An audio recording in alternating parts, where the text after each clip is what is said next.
So, Ashley Easter, I'm really excited that you are joining me in the shame-free zone. We've got an exciting topic today. We're going to be talking about how to have better intuition, but we're going to be looking at that through the filter of what it's like to be in a cult, where oftentimes if you are in a cult, you're encouraged not to have intuition. You don't even know how to access that. So I'm really glad you're with me today. Oh, it's an honor to be here. Thanks for having me on your show. I'm really excited about learning from you. So I'm going to introduce you to the audience first. Ashley Easter is a Christian feminist. She's a writer. She's a speaker. She's a victim advocate. And she educates churches and secular communities on abuse. And she introduces safe practices in healing resources. She's also the founder of the Courage Conference and author of the Courage Coach, a practical, friendly guide on how to heal from abuse. So I really am excited to hear, Ashley, about what your experience in a cult was, what kind of a cult it was. How did you wind up in a cult? Such good questions. And yeah, really thrilled to be here. And I'll just kind of give you the rundown, like the nutshell version of my story, because if I don't explain a couple of terms, some of it is so like far out from what normal culture accepts that you wouldn't know what I'm even talking about. So first of all, I grew up in an independent fundamentalist Baptist church, and both of my grandfathers were pastors in this denomination. And I would say, I don't know if every church in that denomination is a cult, but there is definitely a lot of high control in this movement. So there's lots of different types of Baptists, but this was independent fundamentalist Baptist. So I grew up in the church from the day I was like probably, I think, 2 weeks old, and all the way up until I left around 21. And so the idea in this church was they adhered to patriarchy. They believed that men were to have power and control over women in the home, in church, and sometimes even in society. So that meant you could have a relationship with God as a woman, but you couldn't really trust what you thought God or what some people might call your intuition was saying, unless it was confirmed by your pastor, church leader, your husband, or your father. And so there were these really strict gender roles. Women were to be keepers of the home, doing all the cooking and cleaning, say yes to sex, have as many babies as possible, that type of thing. The husband in the family was supposed to be in charge, make all the final decisions, be the breadwinner. And like, those are kind of traditional roles. And if somebody naturally in the relationship falls into these traditional places, that is totally fine. But it's when it's like mandated that this is like the way to live your life that it can be problematic. So you've got this this fundamentalist church, and then you have inside of that this patriarchal belief, and then inside of that, I grew up in the homeschooling movement. And homeschooling can be great for some people. Some people homeschool to help their kids become Olympic athletes. There are secular reasons to homeschool, but we homeschool for very religious reasons. And there's like movements inside the homeschooling movement, inclusive of the patriarchy movement. And then inside that homeschooling and patriarchy movement was the quiverful movement. And the pop culture example I have for that is, are you familiar with the Duggars, 19 Kids and Counting? I'm not. I'm sorry. Okay, no worries. There's a TV show on TLC. It used to be called 19 Kids and Counting, and it was basically these very fundamentalist parents who had 19 children and counting, all by one wife and husband, and just very, very strict gender roles. And that's usually the pop culture example I give to my upbringing. We didn't have to wear skirts all the time like the women in that show do. But a lot of the same ideologies. And the reason you are having these massive amounts of children was they are taking a verse in the Bible out of context that says Children are like arrows in a mighty man's quiver. Blessed is the man whose quiver is full of them, hence the quiverful movement. Oh, wow. So, yes, so this Got it. idea was like, fill up your quiver with as many arrows as possible, train them up in this patriarchal ideology, then shoot them out into the world, into government, into military, into the church, into the home, into schools, into media. So you can basically dominate the culture with this message. You Wow. encourage them to then have all these children, and then you have this massive amount of descendants, and like it's a world domination plan. Wow. Um, so that's Wow. what I grew up in. Amazing. Gee, Um, wow. So can we compare notes just a little bit? yeah, absolutely. Okay. So I was raised also, for me, it was probably age 2 instead of 2 weeks. So 2 years old. Uh-huh, uh-huh. My mother joins a Christian cult called the Worldwide Church of God, which was Mm, founded by Herbert W. Armstrong. Now, Herbert W. Armstrong, before he became the founder general of this cult, was a journalist. And I think he was a mm, frustrated journalist. He really wanted to have magazines. So he instituted a very Old Testament approach to life, and that included these rigorous tithes. We had to give a lot mm. of money to the church. Yeah, yeah. It was a sin not to, right? So we had the first tithe, which was every time you went to church, you had to, it was 10% of your income you had to give. Mm, And then we had the second tithe, which was sometimes I think for our special holy days. And yeah. we kept all the Old Testament laws. So Mm. there were arguments at one point about whether or not we were even allowed to wear polyester because it was a blended fabric. And the Gosh, yeah, Bible, you know what I'm yeah. talking I about. know, I know. Leviticus. I hate Leviticus because Yeah, my life was yeah. ruled by Leviticus, right? Mm, And we had, the clean and unclean meats. mhm. And every year we had to have the Day of Atonement, which was a 24-hour fast during which we weren't even allowed to drink water. And then every year we had a week of the days of unleavened bread. And in preparation of that, we had to clean all the leavening out of our house. And Oh my. oftentimes, as a kid, I would be down in the little cracks and crevices with a toothbrush because this was part of our religious practice, was cleaning Mm, out the leavening. So anyhow, and then we ate flatbread for a week. So it was kind of Christian, but it had some because it was from the Old Testament, the only people I could relate to were Seventh-day Adventists and Jews. mhm. Yeah, And yeah, it was hugely patriarchal yeah. and oppressive. So our hemlines were monitored. Kind Hmm. of makeup we were allowed to wear was monitored. And anyway, yeah. So I eventually left that when I was 19, but I lived in fear that if I said anything bad about the pastor, God was going to strike me dead with lightning. Right, right. Yeah. Wow. Yeah. That's intense. Yeah, I see Yeah, some definite similarities in just the culture of fear and control. totally. So very patriarchal. And although not all the church members homeschooled their children, my Hmm. sister and I were homeschooled and kept at home. And my parents thought that sex education was a communist plot to overthrow the government. Yeah, Uh, yeah. it's, I have it's, heard that. it's great to get the recognition from you that you understand what I'm saying. Yes, yes, Yeah. yeah, So absolutely. how did you leave? It's not an easy thing in my experience to leave Mm, because you've been raised since you were a child to be afraid. right.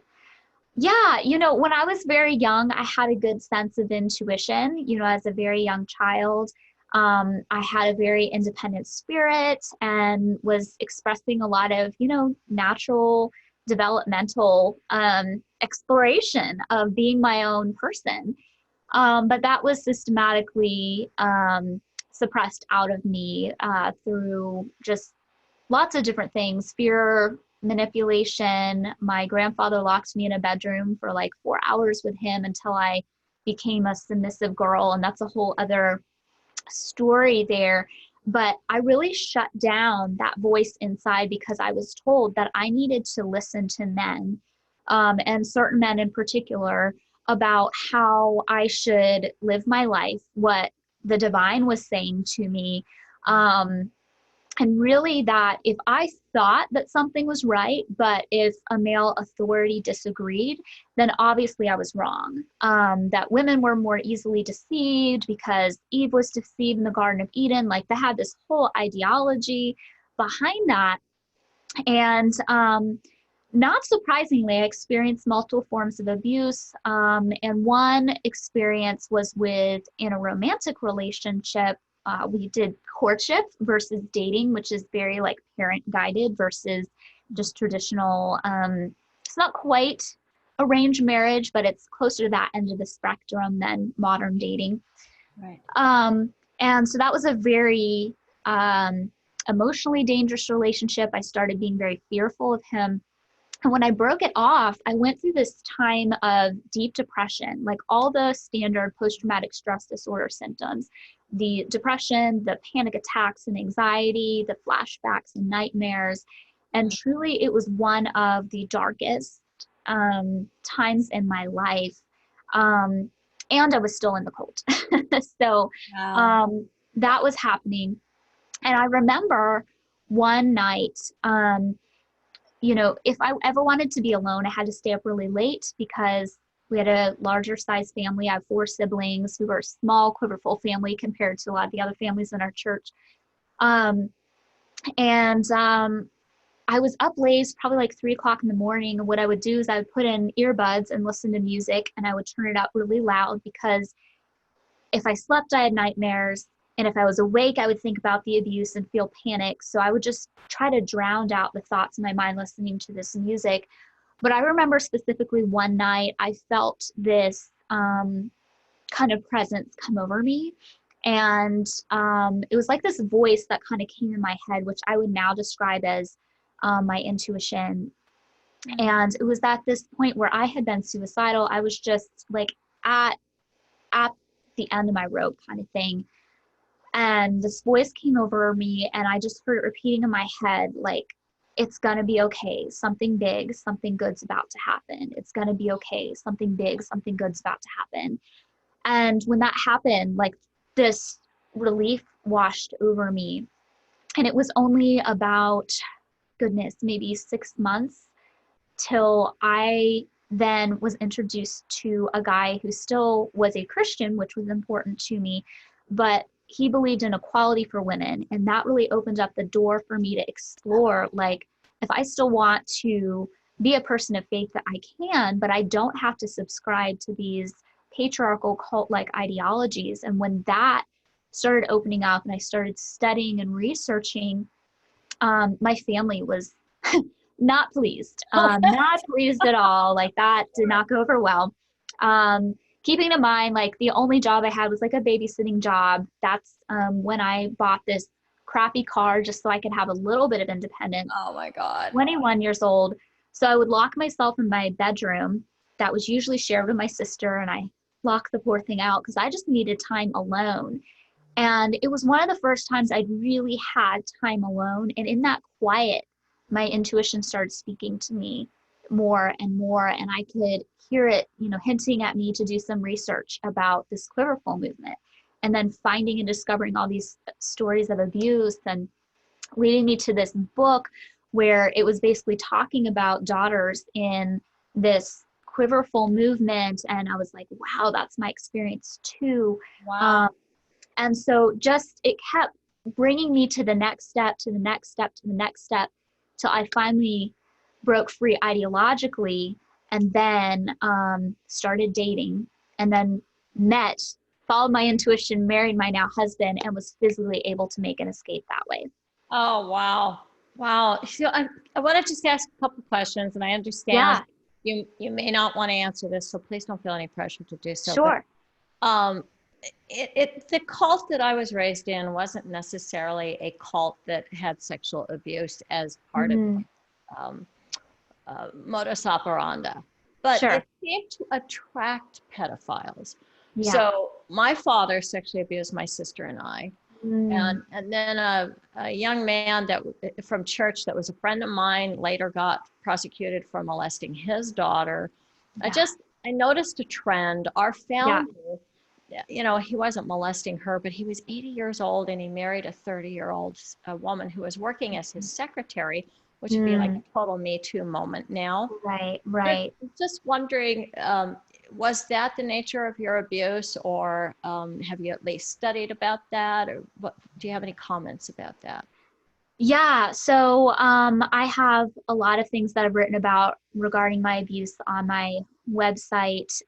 But what I did find is, you know, I experienced multiple forms. Some things that I would categorize in that sexual abuse category, not a rape, but things, a variety of experiences with a variety of different people that I would put in that category. But what I found when I came out and I started talking about different experiences. Like I started talking about things like the way communion was handled and some spiritual abuse stuff. And like, if you don't confess all your sins before you take this, you know, juice and eat this cracker, like you could die, you know, and here's a scripture passage to back that up. So I was talking about some of the terror that I'd experienced. And I had so many people reaching out to me, people who had left the church that had been shunned and been told, like, hey, they're rebellious, they're walking away from the Lord, they're backsliding. And then having so many people reach out to me and say, you know what, actually, what happened was I experienced domestic violence, I experienced child sexual abuse, I Oh, experienced, and a list of things, and realizing that, um, you know, things I had experienced were not isolated. There was many different forms of abuse, and the patriarchal system really lended to an environment where that was easy to be excused because, well, men are supposed to be in power and control over women, and can we really trust them anyway when they say things have happened to them? And yeah. yeah. And you know, it's actually refreshing for me to hear you talk about the patriarchy, Mm, because that is, I feel like that is the source of so much suffering on this planet. yeah, Not yeah. just in cults, but it's just, you Hmm. know, it's Yes, not friendly to women. It's not friendly to right, people of color. It's not friendly to the right. environment. It's Hmm. certainly not friendly to intuition because it's driven Right. so much by logic, which logic is a beautiful thing. I love Sure, sure. logic, but Yeah. you, we need our intuition. That's what makes us whole. So I'm just wondering, can you talk a little bit more about intuition? Because I'm not sure Mhm. that everybody knows even what that means. You know, you're so right. I think when we hear the word intuition, some people associate it with just some kind of like woo woo thing that can't really be pinned down, something that maybe they felt before, but they're confused sometimes whether it's their intuition or whether it's just their, you know, logical mind feeling anxious. Um, I think people also sometimes they're reluctant to trust it because they feel like it's, you know, maybe just use another patriarchal saying, an old wives' tale kind of thing versus anything with hard science behind it. Right. But the way I explain intuition is we have different parts in our brain, and the logical kind of part of our brain, the left side of our brain, that helps us make decisions based on analytical processes that we are aware of. That side of our brain is kind of the awareness of consciousness. So, for instance, if you're going to try to solve a math problem, you're probably going to go to the left side of your brain and you're going to see the math problem. You're going to make a conscious decision to try to solve it. You're going to remember back to high school or college where you learned the steps to solve the math problem. You're then going to work the math problem, and then you're going to come to the answer and the solution, and then you're going to say, this is the answer. That works in a lot of different places in our life, but that's just one example. With our intuition, that's housed in our subconscious mind, more below the surface. And it actually has a very similar analytical process, but it's below our awareness. It's happening under the surface where we're not aware of it. And what happens is our intuition picks up on data points that our conscious mind isn't aware of. So it can pick up on things like past memories that we don't consciously remember, energy in the room. It can pick up on things like epigenetics. So trauma can be passed and change our genes, you know, from our, you know, family who passed those genes along to us. So it can pick up memories from that. It can pick up on so many things. And then it does this whole analytical process, but it does it below the surface in about 2 or 3 seconds. And then it just gives you the answer. And you don't know the process that went into it. And that will show up in usually one of four ways through kind of seeing through your mind's eye, maybe a vision or a picture that comes to your head. It could be through hearing, through kind of your mind's ear, like not really audible, but kind of like I talked about before, those words running through my head that I didn't like try to bring up for myself. It can come through a gut feeling or a feeling in the body. People talk about their gut a lot of times. And other times it can just be a sense of knowing. You just all of a sudden have the answer. So that's your intuition. It is showing up and giving you information similar to like the conscious mind does, but a lot faster and a lot more accurately because it doesn't have your ego that gets in the way. It's got more data points to access. And that's really why I believe people should trust their intuition, because when you get those feelings, it has something good to say. Yeah. And you know, it's interesting because you were talking about how you had to wait till 3 o'clock in the morning to have any alone time. And Yes. that reminded me of being home with my parents when I was Mm, probably 15 or so. And, you know, right. my parents kept me isolated from the culture. Yeah. I wasn't allowed to date. I did go on a date with a boy from church when I was Mhm. 15, but my mother and my aunt went with me. Oh, well, that's fun. But that was great. That was Understand the chaperone thing. I get that. great again until yeah. And I wasn't allowed to date again until I was 18, and that's Mm, when I left home. But so one of the things that my mother has dementia, and I really wanted to go on a trip to Switzerland with her because I figured if we were running out of time, she wouldn't even remember it or know that we were in Switzerland if I didn't hurry right. and take her. And the only way I could get her to agree to leave the United States was to attend one of her Christian cult conventions. Mm, So this is listen to me, their annual holiday called the Feast of Tabernacles. okay. So we had to go to Germany, stay in Germany, and then I would drive her into Switzerland. It was a big rigmarole. But so I'm having to go to church with her, and I'm not liking it. But I was astounded because the pastor starts talking about how if, you know, yoga's okay if you're just doing it for stretching, but don't do it for the breathing thing. And he went through he had a PowerPoint presentation Yeah, I've that, seen these. yeah, Oprah Winfrey is cavorting with the devil, Yep. and he said, meditation, that's evil. If you close your eyes and breathe, you are cavorting with Satan. Oh my. Yeah, And I was like, so how, this is, that they're actually saying, do not get in touch with your intuition. exactly. Yeah. And so do you think that that is one way that cults can maintain their power on people? Definitely. I think it's one of the main ways that cults keep people trapped because they use techniques. So, whether it is extreme indoctrination, where you aren't getting any other information from the outside and there's so much noise you can't think for yourself, Right. whether it is in some cults, they have, a lot of meditation, but it's like chanting things related to whatever the cult's doctrine is. Um, Other times it will just be this deep questioning of yourself, but it is advantageous for cults to get you to not think for yourself and not just the logical part, which can be helpful, but can sometimes be sort of bypassed a little bit because they can get your logical mind to only think, through their system.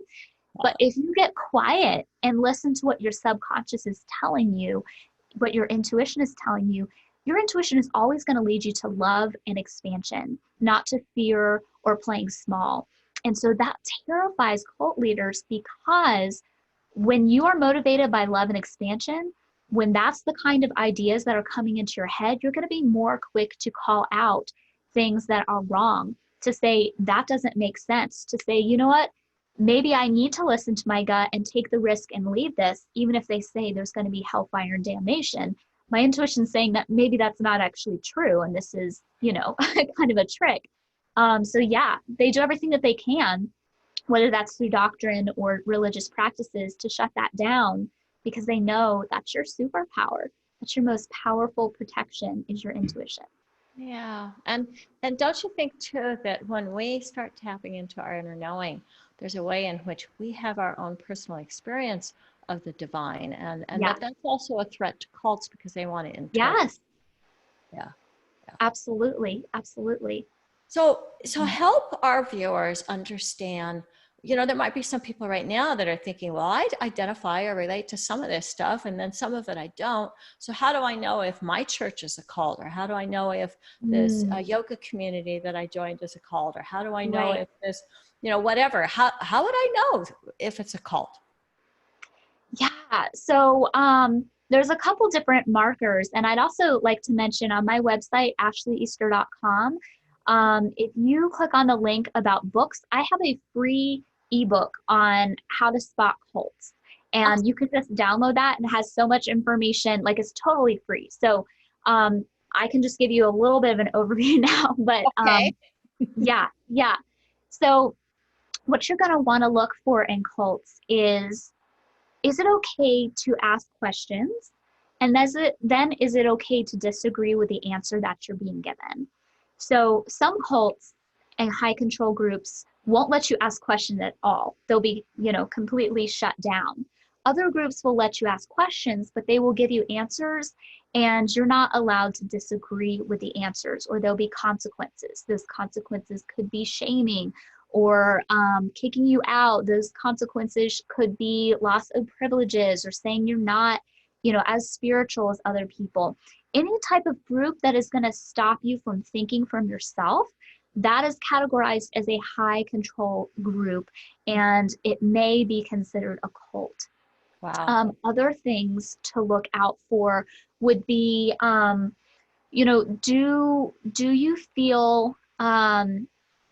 do you feel like they are telling you this is the one and only way to do life? And this is kind of a branch off of asking questions, but we don't live in a black and white world. We don't live where, everything is clear that this is right and this is wrong. There are some things that I would say murder is not okay unless it's, in self-defense, but even then there's the Right. caveat of, protecting yourself.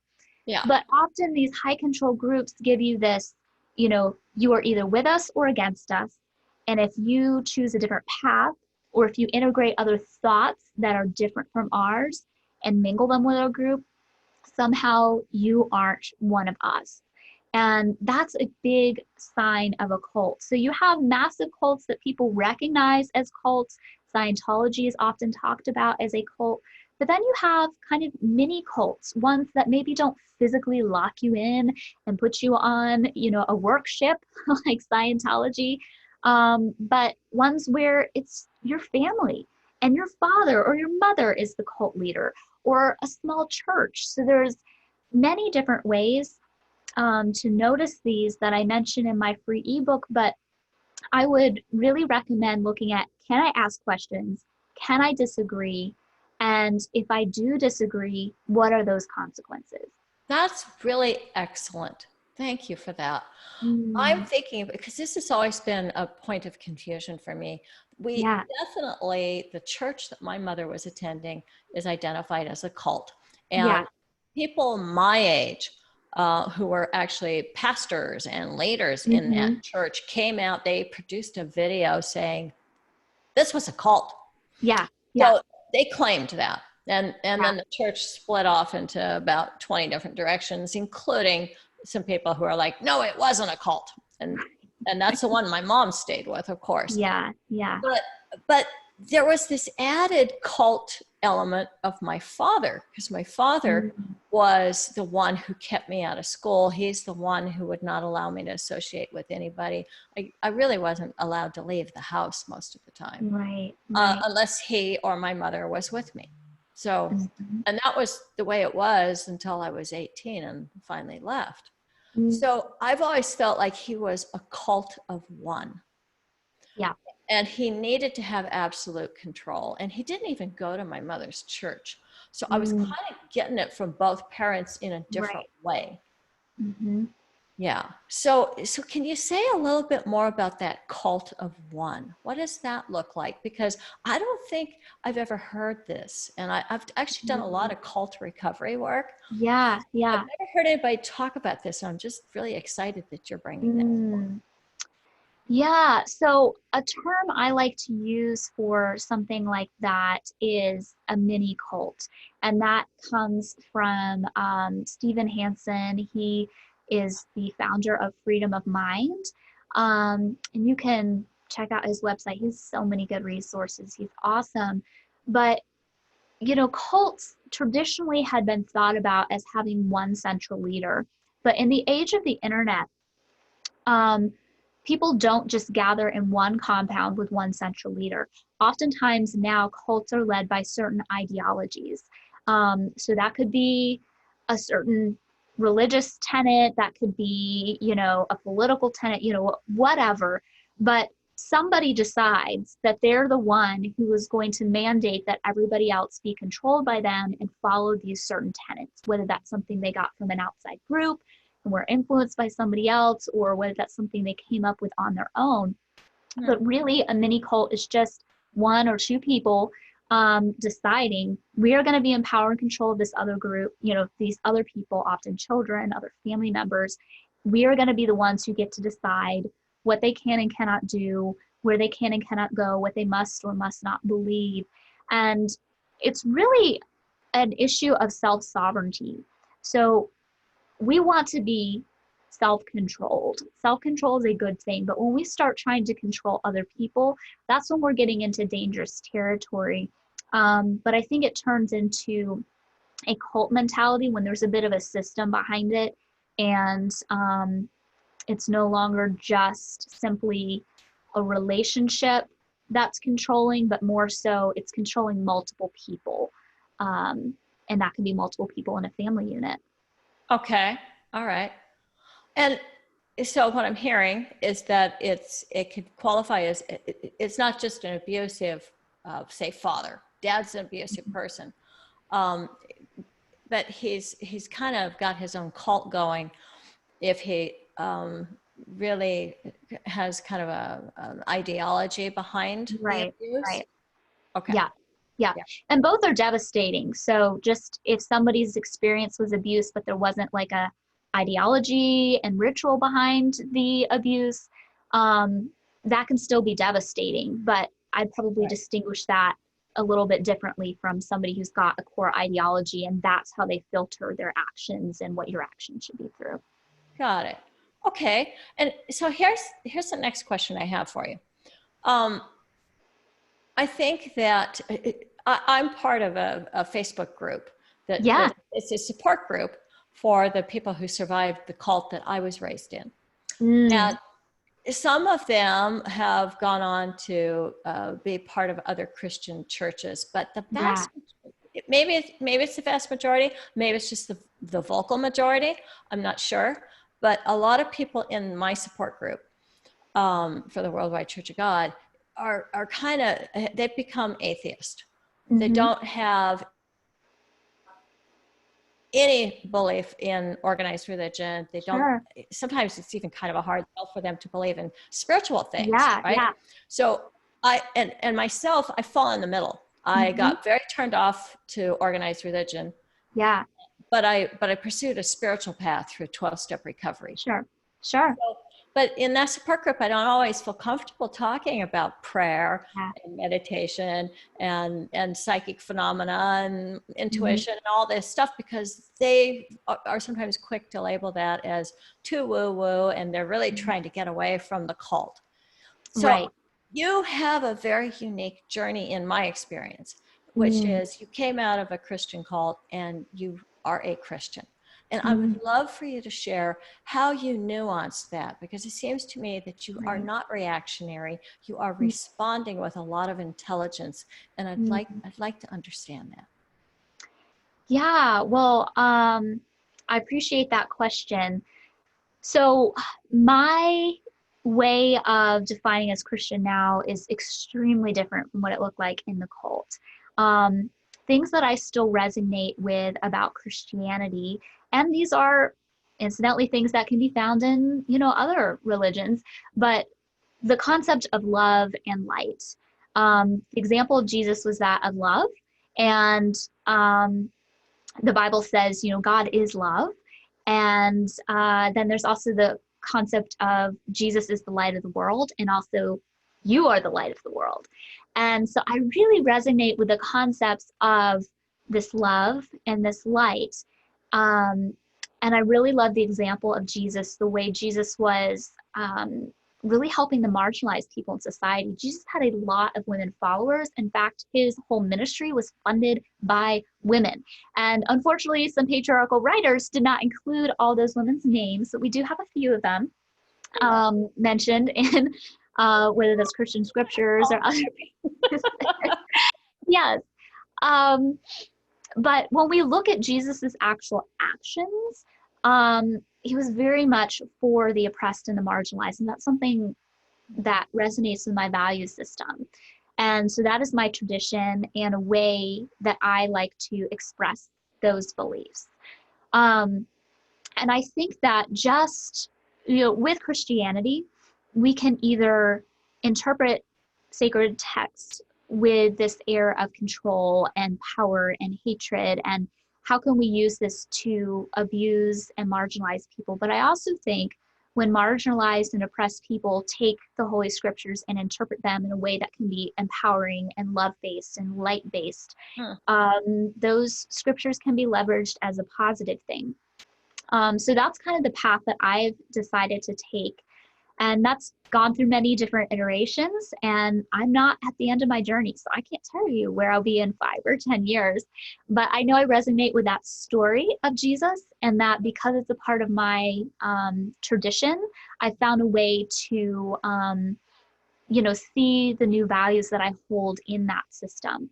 But on the other hand, I also see that other religious paths and other spiritual paths also are for the oppressed and the marginalized and are based in love and light. And so I'm not one to judge or tell people that you must convert to my way of thinking.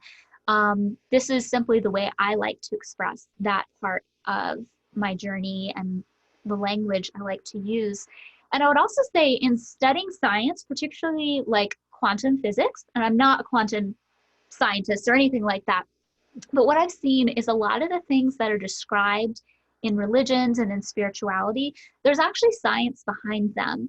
And so then that kind of leads a question of, okay, is God an individual entity or a person, or is God an energy that is, connecting all things?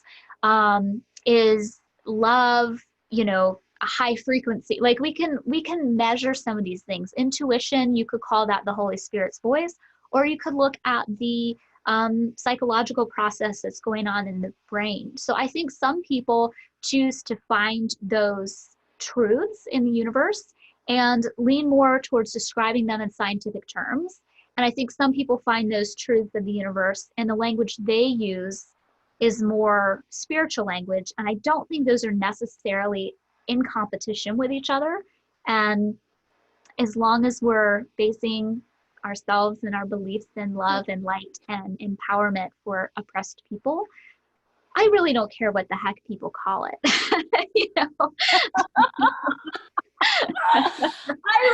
I love your answer to my question. It's just beautiful. You're really focusing on the love and the light, and also lifting up the oppressed. And I just think that it's gorgeous. It really is. And I in the 12-step tradition, which is where I source my spirituality, it's very much about finding your own resonance with some kind of a higher power. And we have people of all different kinds of faith. We have people that are atheists, people that are agnostics. We don't judge.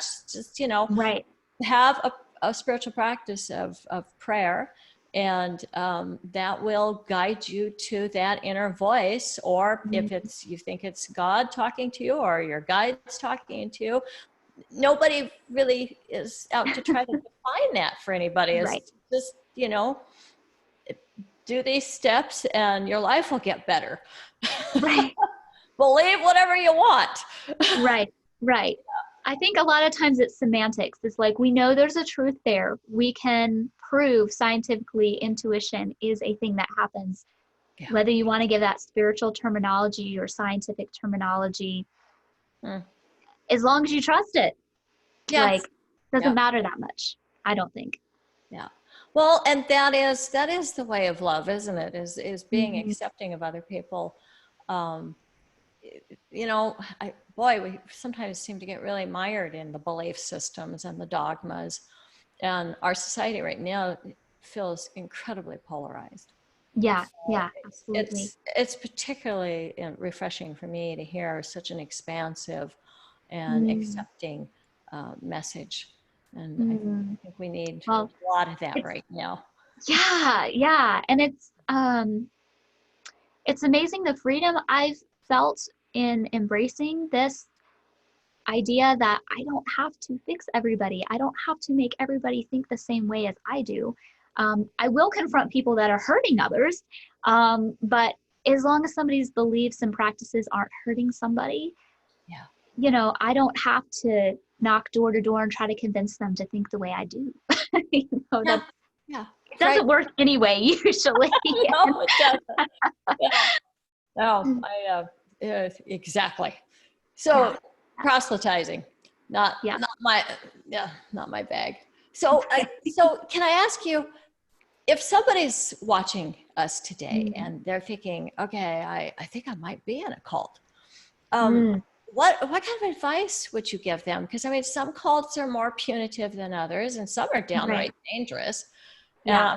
I'm imagining you've got a wealth of information about how to help people Mm, transition. yeah. Well, the first thing I would say is if it crosses your mind that I might be in a cult, that's a big red flag to me. For that to even just cross your mind, that means whether it's a cult or not, something not right is happening. And so I would say do whatever you can to get a few moments of quiet with yourself.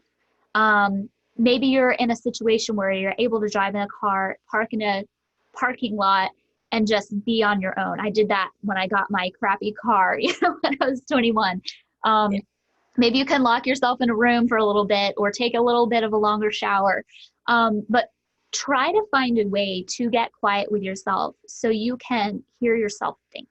Mm. Because again, what cults are going to try to do, what controlling individuals and controlling relationships try to do is to just overwhelm your mind with their reality and their way of thinking that you can't feel your own reality and realize that that's a mirage that they're creating around you. So first, just try to find a little bit of space to yourself to keep asking those questions. Mm. Um, the other thing I would say is when you're asking the questions, um, I don't think that there is a loving God who would be angry at you for asking questions because um, if the answers that you've been given are really true, then you're going to just confirm that those are true. But if they're not, then maybe a loving God would want you to know the actual truth. So don't be afraid to ask questions. Try to get alone to ask those questions. If you are in some type of imminent physical danger, if you suspect abuse of children, please do your best to call 911 and reach out to law enforcement in your country, city, state, wherever you're at. But if it's not something that you think a crime is going on and it just feels like high control, um, I would try to do some research on your own if you can. Try to look up what other people are saying about this group, people who have left. Because what often happens is cult like groups will demonize those who have left and give you a lot of BS excuses about why you can't trust them. But what I found out was that the people who were labeled rebellious, backslidden, walking away from God, actually really were still deeply Christian. Many of them, not all of them, but many of them, but they just had experienced abuse or they had just disagreed with a minor theological point. And when you can start to see some of those holes, Yeah. like really start looking in that hole and try to make that crack a little bigger so you can see the bigger picture. Talk to those former members if you're able to. If you're listening to this and you feel completely trapped and isolated, I would look at the Freedom of Mind website. They have a lot of information on, hotlines and resources and those types of things to help you break free. But ultimately, you need to trust your intuition. You need to trust what your gut is telling you about this. It's not going to lead you astray. It's not going to lead you astray if you trust your intuition. Yeah. Yeah. So, what I'm hearing most of all is that if you are in a cult, you are taught not to trust your own perceptions. Right. And part of breaking away from the control of a cult is to get more deeply in touch with your own perceptions and your own feelings. Right. Yeah. Yeah. So, Yeah. You have to remember you're an individual. and that can be really scary. Yeah, I know from, it can be. It can be. yeah. No, my mother was terrified when the cult broke into, splintered into a whole bunch of different groups. Mm-hmm. They were going through this big tumultuous period. And I remember something so telling that she said to me. She goes, "It's like you don't know what you're supposed to believe anymore." Mm, And I was like, that's the that's right, point. because they've been telling you what to believe. Exactly. Exactly. Yeah. Yeah. Mm-hmm. Mm-hmm. No, 100%. Well, is there any question that I should have asked you? Mm. Well, um, a couple things I would love to share about intuition is intuition is so important to your life because it can help you become safer. That's what helped me leave the cult. It can help you become more happy in your life because your intuition is always going to lead to love and expansion. Fear, ego, that's going to lead to playing it small, keeping in the safe zone. But happiness is outside of your safe zone. Your comfort zone is what I mean. Um, so many times. And also, intuition can help you make better, safer decisions for the future, not just in cult type situations, but in what type of job you should take. Does this person you might be working for feel like they're going to be controlling, or are they going to be honest? Is this person I want to get in a romantic relationship really have my best interest at heart? Does this friend, so it can help you in just general relationships, but also business success. And so I would really encourage you to learn more about your intuition. Try to decide which way your intuition speaks to you, whether that's through kind of the seeing in your mind's eye, hearing in your mind's ear, feeling in your gut or another part of your body, or just a knowing. And when you can kind of begin to distinguish when it's your intuition speaking and start paying attention, it can get louder and louder and can direct your life in more positive ways, and you can really grow and heal by leaps and bounds. So And I would just are there resources on your website about how to enhance intuition? Yeah, absolutely. So a free gift that I would love to give you is I actually have a PDF on understanding those 4 ways intuition speaks to us. I'd love to give that all to you for free, and I won't say the link right now, but will you just add it in the show notes for me? Can I send that to Absolutely. you? It'll, Okay, by the awesome. time this gets posted on YouTube, we will put that link right below. Okay, great. But yeah, it just helps you kind of understand those 4 ways you can hear from your intuition. And that's totally free. I do also offer a course called Intuition Mastery. If you're watching this like near the posting date, I have a class starting September 6th, and you can find that at myintuitivesuccess.com. And then I'll be running those in the future. So even if you listen to this at a later date, you can still check that link for when the next class is up. But I believe that we shouldn't be looking for our next guru like we do in a cult setting, but we should find ourselves as our guide and our guru, and intuition helps that happen. And I love to empower people to listen to that voice inside. Well, at the risk of sounding too religious, amen. This is such Oh, a fun conversation. So yes. you just gave us a link to the course. Is there also a any social media or a website that you want our Mhm. viewers to be able to tap into? Yes, absolutely. So you can find me just Ashley Easter on most of my social media pages.